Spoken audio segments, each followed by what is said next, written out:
Good afternoon, child welfare. It is Friday, June 5th. I hope everybody is doing well and get ready for what appears to be a pretty hot weekend.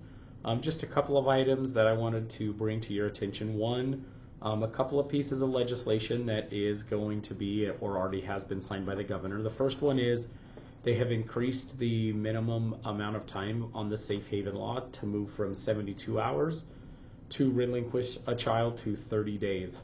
And also within that, there is going to be some statute around if parents change their mind and what that looks like and what parents have to do. If that is the case, I do believe it is going to involve the dependency and neglect petition with some treatment planning to ensure that things are all safe.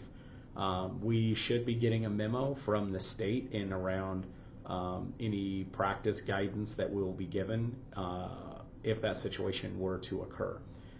Just want to be clear, we track safe haven cases, safe haven babies that are reported to us, and we generally average maybe 1 or 2 a year. Sometimes it's 0. So this will not be a huge workload issue.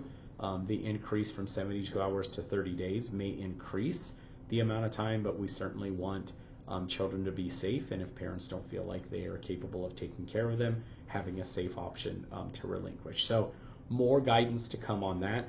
The other piece of legislation, and some of you already know because your supervisors have talked to you about it, the non-certified kinship payment has been absolved, and so starting July 1st, those non-certified kin that had the opportunity to make half of a foster care fee, that is no longer an option, and they have capped adoption and RGAP subsidies at 50% of the foster care rate that our providers were getting.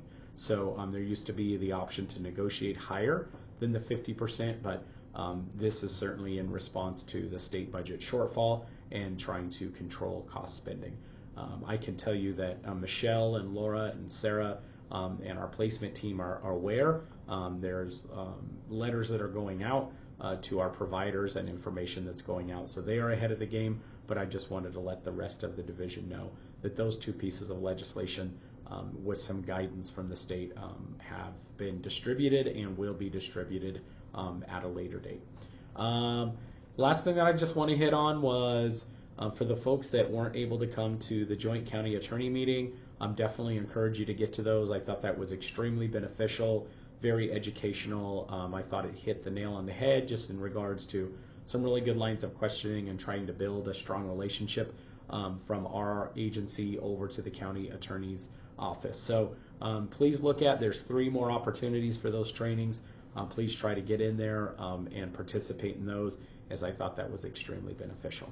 All right, folks, one personal note, I'm going to be out on annual leave all next week, going to catch some sun down in San Antonio. So I hope everybody has a wonderful week.